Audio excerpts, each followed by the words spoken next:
श्रेणिक ने कहा कि भगवान ऋषभदेव के कथा को मैं सुनना चाहता हूं। तुमने निवेदन यहां किया, लेकिन विपुलाचल की उस पहाड़ी पर भगवान महावीर से प्रश्न किया। राजा श्रेणिक ने की भगवान, उन्होंने ये नहीं पूछा कि क्या होगा और कैसे नहीं होगा, मेरा क्या होगा। उन्होंने कहा भगवान निवेदन है, मैं ऋषभदेव तीर्थंकर की कथा का श्रवण करना चाहता हूं, वो भी आपके मुख से श्रवण करना चाहता हूं। पढ़ तो आप भी सकते हैं, आदि पुराण हजारों बार पढ़ा होगा, लेकिन हम महापुरुषों के मुख से महापुरुषों की कथा सुनना चाहते हैं। निवेदन किया महाराज श्रेणिक ने। मालूम है कौन महाराज श्रेणिक, कैसा जीवन उनका, कैसी निर्मलता उनकी। राजा श्रेणिक निवेदन के साथ साथ एक निवेदन और करते हैं, जिनसेन स्वामी ने आदि पुराण में लिखा है कि महाराजा श्रेणिक ने प्रश्न किया कि हे भगवान ऋषभदेव का चरित्र बताओ।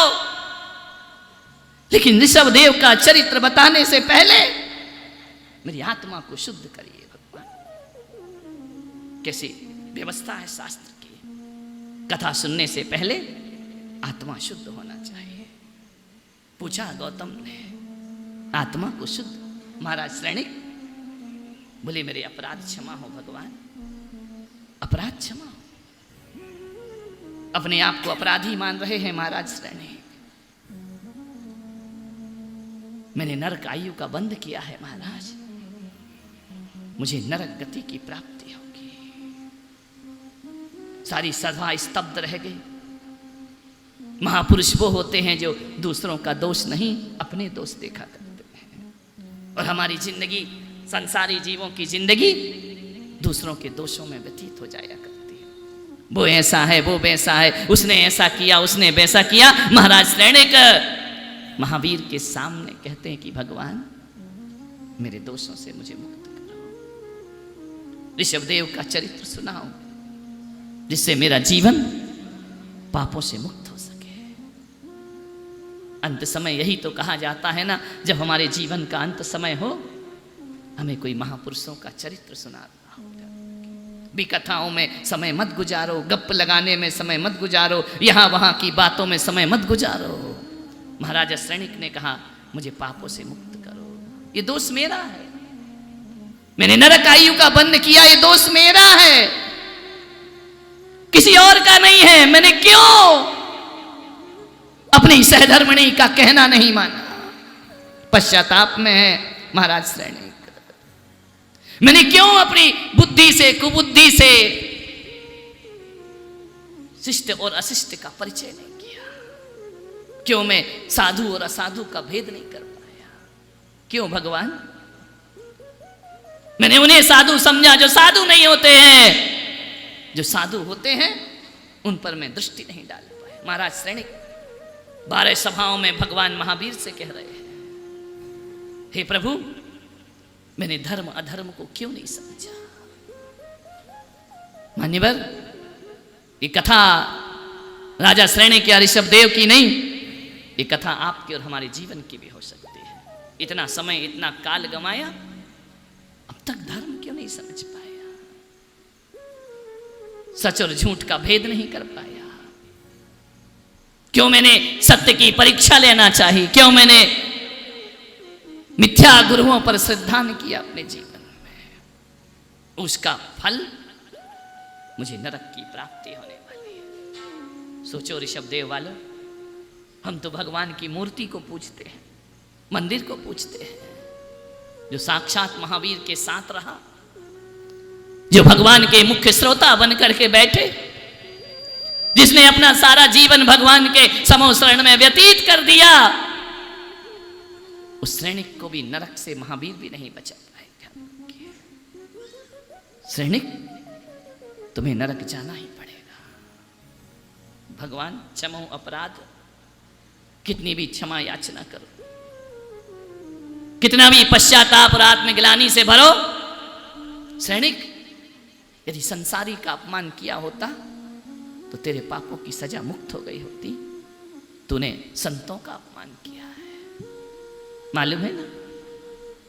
सैनिक महाराज जैन धर्म के विपरीत श्रद्धान करने वाले, जैनत्व से दूर महाराज सैनिक जहां पर जिन मुनि दिख जाए मुंह फेर लिया करते थे, जहां पर जिनालय दिख जाए सैनिक अपनी निगाहें टेढ़ी कर लिया करते थे, भौएं चढ़ा लिया करते थे। इसे सौभाग्य कहो या दुर्भाग्य कि सैनिक महाराज का विवाह एक जिन शासन की राजकुमारी चेलना से उनका विवाह हो जाया करता। महाराज श्रेणी मालूम है नरक आयु बंधी राजा श्रेणी 24 घंटे भगवान के साथ रहने वाला, 6 घड़ी भगवान की दिव्य ध्वनि सुनने वाला, वह सैनिक भी अपने पापों से मुक्त नहीं हो सकता। भगवान ऋषभदेव का चरित्र सुनाने से पहले मुझे पापों से मुक्त करो परमात्मा। महावीर भगवान से निवेदन है सैनिक का, मैं नारकी भी होने जा रहा हूं तो अपनी वजह से होने जा रहा हूं। तुम भी यहां पर बैठे हो ना, जो जिस स्थान पर बैठा है, जो जिस जगह पर बैठा हुआ है, उसमें कोई कारण नहीं, तुम स्वयं कारण हो। हम यहां बैठे इसमें मैं कारण हूं, ये यहां बैठे इसमें ये कारण है, ये यहां बैठे इसमें यही कारण है, तुम जहां बैठे उसमें तुम ही कारण हो, कोई दूसरा हमारा कर्ता और हर्ता नहीं है। महाराजा सैनिक ने भगवान महावीर से सीख लिया था, मेरा विचार मेरा कर्म बन गया, मेरा कर्म मेरा भाग्य बन गया। सद्विचार होता तो सत्कर्म बनता, सत्कर्म बनता तो सौभाग्य बनता। मैंने दुष्कर्म किए महाराज, मैंने मुनि का अपमान किया, 500 कुत्ते छोड़े मुनि महाराज के ऊपर। ध्यान रखना, यशोधर महाराज जंगल में है, महाराज सैनिक शिकार खेलने गए। जो राजा सारी प्रजा का रक्षा करे वो शिकार खेले, निरीह प्राणी को मारे, उन पर प्रहार करे। ये जैन दर्शन कैसे हो सकता है? राजा का अर्थ तो होता है कि राजा प्रजापालक कहा जाता है। प्रजा का अर्थ केवल मनुष्य नहीं होते हैं, उसकी राज्य की सीमाओं में एक एक छोटे से छोटा प्राणी भी उस सम्राट की प्रजा हुआ करती है। ध्यान रखना, अपने प्रजा का वध करना ये कैसे राजा सैनिक को शोभा दे सकता है। जंगल में गए सैनिक महाराज, कथा प्रारंभ हो उससे पहले सैनिक का अंतःकरण शुद्ध होना चाहिए।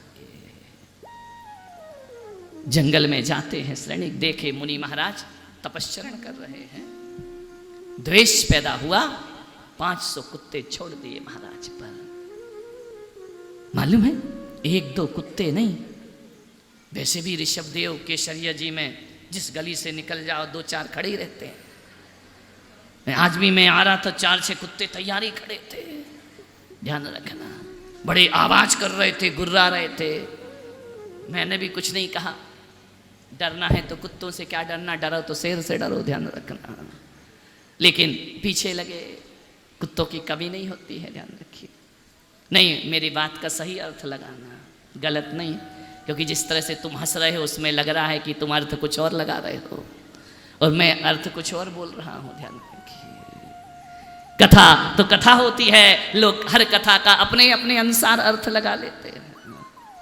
500 कुत्ते छोड़ दिए यशोधर मुनिराज पर। मालूम है कुत्ते भी बड़े, हर कुत्ता कुत्ता नहीं होता। कभी कभी कुत्ते ऐसे होते हैं जो मनुष्य से भी ज्यादा महान हुआ करते हैं। 500 कुत्ते जैसे ही छोड़े गए, महाराज सैनिक ने छोड़े, सारे जाकर मुनि को देखकर नतमस्तक हो जाया करते हैं। एक भी कुत्ते ने आक्रमण नहीं किया, नतमस्तक हो गए। सैनिक को लगा कि सारे जानवर नतमस्तक हैं। मैं देखता हूं, स्वयं रथ से उतरते हैं सैनिक महाराज, हाथ में भाला लिए, धनुष बाण लिए सैनिक, आज इनका वध करके रहूंगा। जब मिथ्यात्व का उदय आता है ना, तो सम्यक के दर्शन नहीं हुआ करते। महाराज सैनिक ने धनुष उठाया, प्रहार करना चाहा, क्या देखते हैं कि वहीं पर एक सांप है। फण उठाए, सांप वहां फुसकार मार रहा है, इसीलिए तो 2 दिन पहले यहां भी निकल गया। रथम का प्रसव कथा तो ओरिजिनल होगी, और ऐसा वैसा भी नहीं निकला। कोबरा, काला नाग फण फैलाए, उसकी आवाज वहां पुचकारता, वहां तक आवाज जा रही थी। देखा मुनि के पास, और मुनि संग यही है, सांप यही निकला। कौन कहता है पंचम काल है? ये ऋषभ देव में चौथे काल के दर्शन यहां पर प्राप्त हो रहे। राजा सैनिक ने देखा कि सर्प है, ऐसा सर्प एक बार निगाह भर के देख ले तो आदमी जहर से मर जाए, उसके काटने की बात तो छोड़ो। उस सर्प का सैनिक ने वध किया, सैनिक ने उस सर्प का फण कुचला, उसे मृत्यु के घाट उतारा, और वह सर्प लेकर मुनि महाराज के गले में डाल दिया। ध्यान रखिए, आप सोचते होंगे कैसा मूर्ख था, डालना था तो जिंदा डालता, मरा काय को डाला उनके गले में सांप। लेकिन थोड़ा तो समझदार रहा होगा कि उठाने में यदि इसने ही मुझे डस लिया तो महाराज का तो नंबर ही नहीं आएगा, मैं ही चला जाऊंगा। इसलिए उन्होंने पहले उस सर्प की हत्या की। हत्या करके मरा हुआ सांप यशोधर मुनि के गले में महाराज सैनिक डाल देते हैं। लौट आए अट्ठहास करते हुए, आकर राजकार्य में व्यस्त हो गए। 3 दिन बाद रानी चेलना से उन्होंने सब वृत्तांत सुनाया। वृत्तांत ज्यादा लंबा नहीं करूंगा, समझ गए क्या? टाइम हो रहा है। रानी चेलना को बताया कि मैंने तेरे एक मुनि के गले में मरा हुआ सांप डाला। चेलना ने कहा क्या किया महाराज, कैसा अपराध? एक दिगंबर संत के गले में सर्प डाल दिया। महाराज सैनिक बताओ, उन्होंने तुम्हारा क्या बिगाड़ा था? उन्होंने कौन से अपशब्द तुम्हें बोले थे? कौन सा तुम्हारा अपमान किया था? मुनि ने तुम्हारा क्या बिगाड़ा है? साहब को ध्यान रखना, किसी भी शहर में मुनि पधारे, जैन संत किसी का कुछ बिगाड़ा नहीं करता है। और एक बात गांठ बांध लेना, जैन संत कभी किसी को अभिशाप नहीं दिया करता है। और यदि अभिशाप दे दे तो ऋषभ देव वालों डरना मत, ये पुलक सागर तुमसे कह रहा है। यदि कोई जैन संत एक तो अभिशाप देता नहीं है, और दे दे तो अभिशाप वरदान बन करके हमारे जीवन में लौट आया करता है। उनका अभिशाप नहीं होता है, उनका अभिशाप वरदान बन जाता है। डरने का नहीं है। चेलना ने पूछा महाराज संत ने क्या बिगाड़ा था आपका? सैनिक के पास उत्तर नहीं। बोले मैं ढोंगियों को संत नहीं मानता हूं, पाखंडियों को संत नहीं मानता हूं। चेलना ने कान में हाथ रखे, मेरे गुरुओं के बारे में ऐसा मत। महल से उतरी चेलना, चली जंगल की ओर। सैनिक पीछे पीछे भागे। कहां जा रही हो? गुरु के उपसर्ग का निवारण करने के लिए। आगे आगे चेलना, पीछे पीछे सैनिक। रथ बुलवाया, चेलना को बिठवाया। चेलना ने भी सोचा कहां होंगे मुनिराज, कौन सा वन है, कौन सा जंगल है। सैनिक के साथ बैठती है चेलना। जैसे ही पहुंचती है, 3 दिन 4 दिन पहले जैसे मुनि महाराज थे वैसे ही मुनिराज दिगंबर मुद्रा में बीतरागता लिए बैठे हुए हैं। चेलना की आंखों में अश्रु की धारा। इतनी चींटियों ने उन्हें काट लिया, पूरा बदन सूज गया उनका। फिर भी आत्मस्थ बैठे मुनि महाराज। विचार करना है। चेलना को युक्ति सूझी। उसने शक्कर ली, गुड़ लिया, एक तरफ रख दिया। सारी चींटियां उतर उतर के गुड़ की तरफ चली गई। मुनिराज का उपसर्ग निवारण किया। सैनिक देख रहे हैं दृश्य कि मैंने तो सोचा था कि सांप फेंक कर वह साधु भाग गया होगा। 3 दिन में राजकाज में बिजी हो गया, व्यस्त हो गया। ये धन धन धीरज धारी ये मुनि महाराज आज भी यहीं पर बैठे हैं। हृदय परिवर्तन हुआ महाराज सैनिक का। क्षमा प्रभु क्षमा, चरणों में नत हुआ राजा सैनिक। मुनि महाराज ने देखा, चेलना को मंगल आशीर्वाद प्रदान किया। सैनिक नतमस्तक नैन झुकाए पश्चाताप में बैठे। मुनि महाराज ने कहा कि संकोच मत करो, मन छोटा मत करो, हम दिगंबर संत हैं। हम वो संत हैं जो अपने जीवन में कभी भी हम ठुकराते हैं फूल नहीं, हम ठुकराते हैं शूल नहीं, हम अपनाते हैं फूल नहीं, हम निंदक के प्रतिकूल नहीं, हम पूजक के अनुकूल नहीं। ऐसी वितराग दशा हमारी। सैनिक से कहा कि धर्म वृद्धि भव, तुम्हारा कल्याण हो, महाराज मुझे दंड दो। हम दंड नहीं देते किसी को। महाराज मुझे सजा दो, हम सजा नहीं देते किसी को। महाराज हमारे अपाप जो किया है उसका हमें दुष्परिणाम दिखाओ, हम किसी को दुष्परिणाम नहीं दिखाया करते हैं। तो क्या करोगे संत जी आप हमारे साथ? हमने आप पर इतना उपसर्ग किया, आपको इतनी वेदना दी, महाराज मुझे मृत्यु दंड प्रदान किया जाए। हम जैन संत दिगंबर संत किसी को मृत्यु दंड नहीं दिया करते हैं। क्या दोगे महाराज? मुझे कुछ तो करो, मेरी आत्मा को आत्मग्लानि से भर रही है।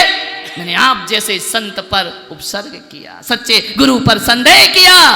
मालूम है यशोधर मुनिराज कहते हैं कि जाओ महाराज सैनिक, मैं तुम्हें आशीर्वाद देता हूं कि आने वाली 24वीं में प्रथम तीर्थंकर बनकर के तुम धरती पर जन्म लेना, ध्यान रखना तुम ही बनोगे महापद्म, ध्यान रखिए तुम ही बनोगे प्रथम तीर्थंकर। सैनिक ने सुना, कष्ट देने वाले को तीर्थंकर बनने का आशीर्वाद, पीड़ा देने वाले को भगवान बनने का आशीर्वाद, जो सता रहा है उसके कल्याण का आशीर्वाद।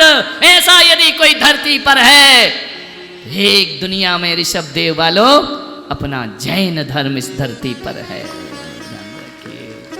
पहली बार महाराज सैनिक के मुंह से निकला जैनम जयतु शासनम, ध्यान रखना। जिन शासन जयवंत हो, जिन शासन धन्य हो, जिन शासन कल्याणप्रद हो, जिन शासन अमर रहे, जयवंत रहे, जो बौद्ध को मानने वाला सैनिक पहली बार महावीर ऋषभ वह यशोधर मुनि के चरणों में नतमस्तक हो जाता। अपराध क्षमा हो भगवान।